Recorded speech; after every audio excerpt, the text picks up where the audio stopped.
Good morning, friends and neighbors. It's Stuart Payne from Read 20 and the Readmobile. And I'm out on the reading porch on a cloudy morning in March 2021. And I have a wonderful story to share with you. We're going to begin telling this story, one of my all-time favorites since I've been at Read 20. This is a story by George Saunders, a brilliant storyteller. The book is called The Very Persistent Gappers of Frip. And if you're like me, you're going, what? Okay, persistent means to keep trying and never give up. And gappers, well, we'll talk about them in a minute. Frip is a place, and this book is just rich with great insights, with great illustrations by Lane Smith. And of course, the big ideas that just bring the world to life for me every time I open a book. So let's get started. And here's what it says. Ever had a burr in your sock? Little prickly thing that hurts when you get it stuck in between your toes. Have you ever had a burr in your sock? A gapper's like that, only bigger, about the size of a baseball. And bright orange. It has multiple eyes like the eyes on a potato. And gappers love goats. When a gapper gets near a goat, it gives off a continual high-pitched, happy shriek of pleasure that makes it impossible for the goat to sleep, and the goats get skinny and stop giving milk. And in towns that survive by selling goat's milk, well, if there's no goat milk, well, there's no money. And if there's no money, there's no food or housing or clothing. And so, in gapper-infested towns, since nobody likes the idea of starving naked outdoors, it is necessary at all costs to keep the gappers off the goats. Such a town was Frip.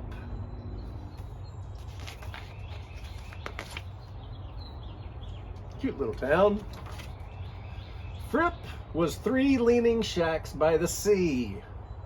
Frip was 3 tiny goat yards, into which 8 times a day the children of the shacks would trudge with gapper brushes and cloth gapper sacks that tied at the top.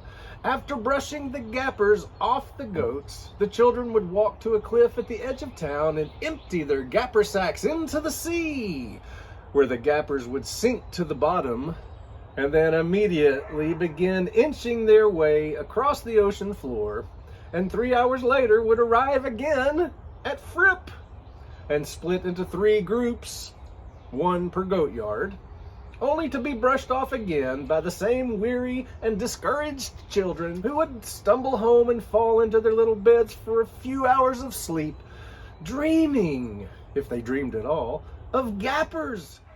Gappers, putting them into sacks and dropping them into the sea.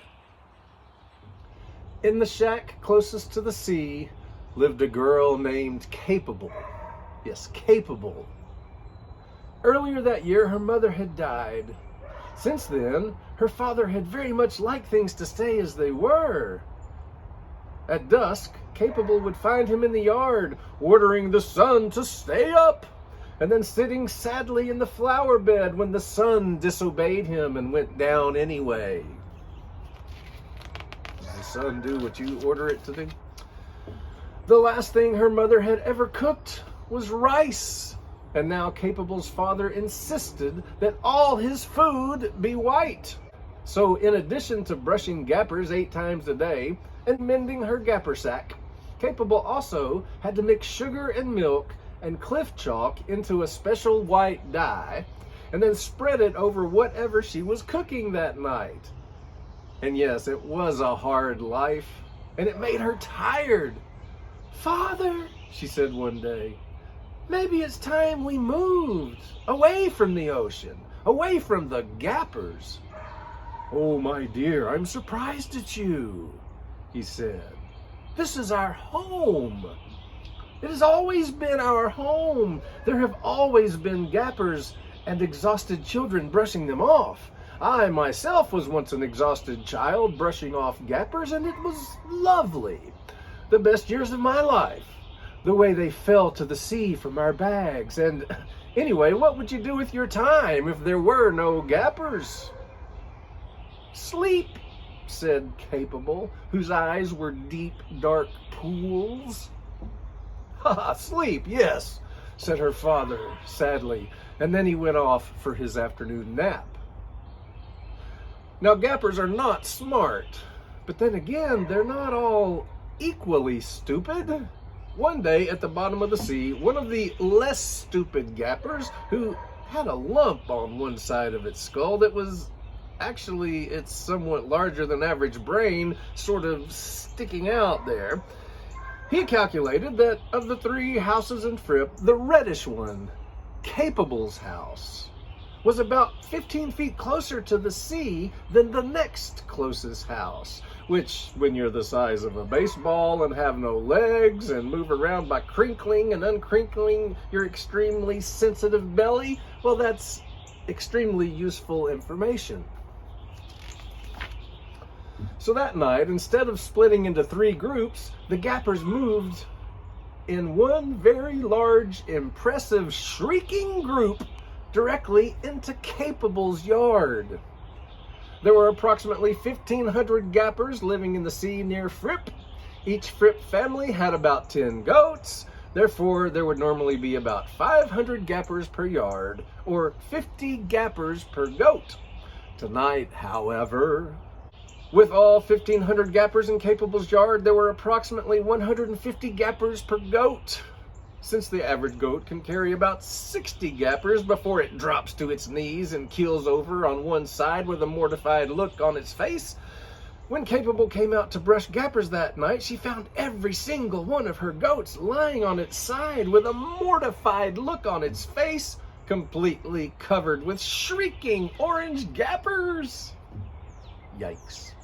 When the other Frip children came out to brush gappers, they found that they had no gappers. So they went back inside and fell asleep. In the house next door lived Miss B. Romo, a singer, whose children, 2 sons, were also singers. They all sang in a proud and angry way, as if yelling at someone, their faces bright red. "It's a miracle," Mrs. Romo shouted next morning when she came out and discovered that her yard was free of gappers. "This is wonderful! Capable, dear, you poor thing! The miracle didn't happen to you, did it? I feel so sorry for you. God has been good to us by taking our gappers away. Why? Well, I can't say. I mean, God knows what God is doing, I guess. I suppose we must somehow deserve it. Boys, come out and look." And her boys, Robert and Gilbert, came out and looked. "What?"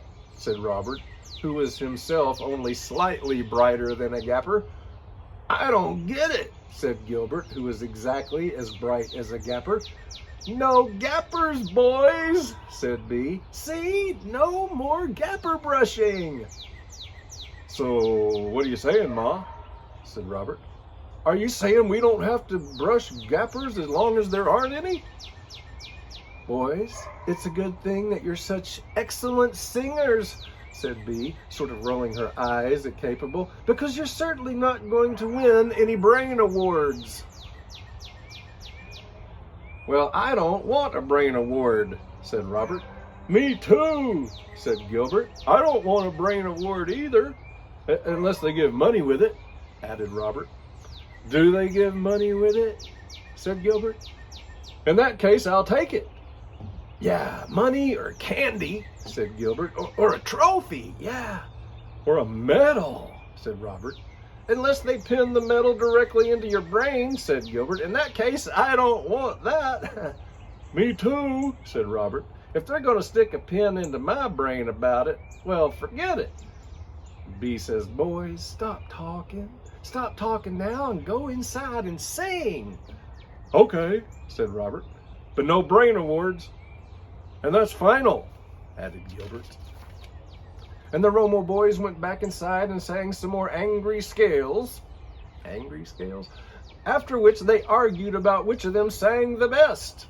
After which they wrestled about which one of them sang the best. And there was the sound of some wooden thing breaking, possibly a piano bench. Later that day, Capable came out to brush gappers and found Mrs. Romo saying heave-ho to a team of several strong men from Frip, the next town over, who had their shoulders to the Romo's little green shack. It was tilted way up, and Capable could see dark dirt and worms underneath, and a pair of old shoes. "Hello, dear," Mrs. Romo said. "Hope you don't mind, but I'm moving my house as far away from yours as I possibly can. After we spoke earlier, it occurred to me that the only thing separating my yard from your yard is a picket fence, which gappers could easily squeeze through. And one thing I don't need at this point is a yard full of gappers. I suppose they don't bother you anymore. You're probably used to them. You probably even take a kind of crude enjoyment in them, but my boys are made of more sensitive stuff, and they mustn't be distracted from their singing careers. To the lot line, fellows, lift. Men, you can do it." And the men succeeded in lifting the house and moving it very close to the third and final house in Frip, which belonged to Sid and Carol Ronson, who stood in their yard with looks of dismay on their nearly identical frowning faces. "See here," said Sid Ronson. "See here," said Carol Ronson. What are you doing, B?" "What in the world are you doing?" said Sid. "Good Lord, moving your house so close? Why, you're crowding our little house. Do you see it?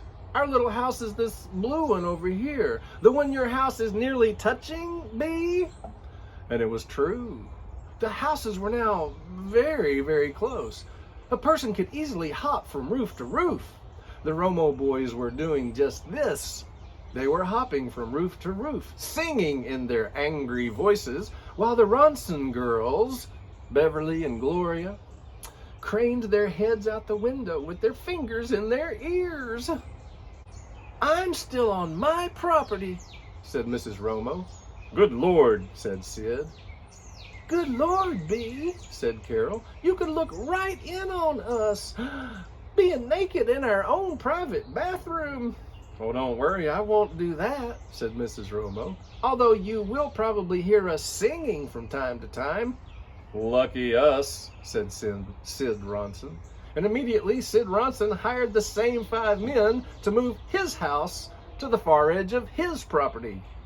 And now the distance between his house and the Romo house was exactly the same as it had been that morning. It was as if the world had tipped and the Romo and Ronson houses had slid over, but Capable's house had stayed where it was. Over the next few weeks, Capable tried everything she could think of to get rid of the gappers. She tried hiding the goats under blankets, setting the goats on tables, building fences around the goats, shaving the goats, but nothing worked. She moved the goats inside, but the gappers only squeezed under the door and blundered into the dye vat and left white streaks across the floor as they chased the worried-looking goats around the kitchen. Finally, her goats stopped giving milk altogether, which meant no milk and no cheese, and no money from selling the milk and the cheese, which meant that Capable and her father were reduced to eating dandelions, which of course she first had to paint white. "Father," she said one night, "I can't keep up. Our goats are dying. We're going to have to ask the neighbors for help." Have we ever done that before?" he said. "Well, we've never needed help before," she said.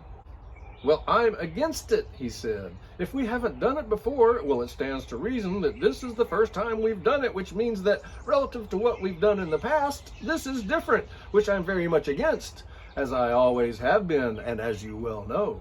I have consistently been very, very consistent about this."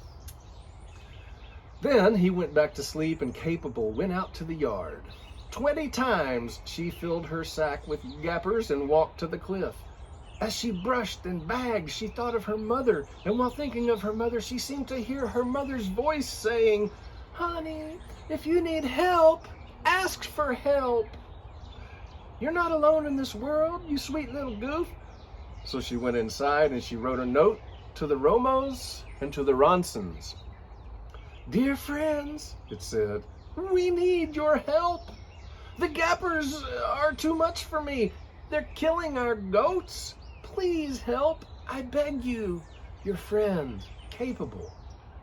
And then she left a copy for the Romos and a copy for the Ronsons, and she went to sleep happy, feeling that tomorrow things would get better.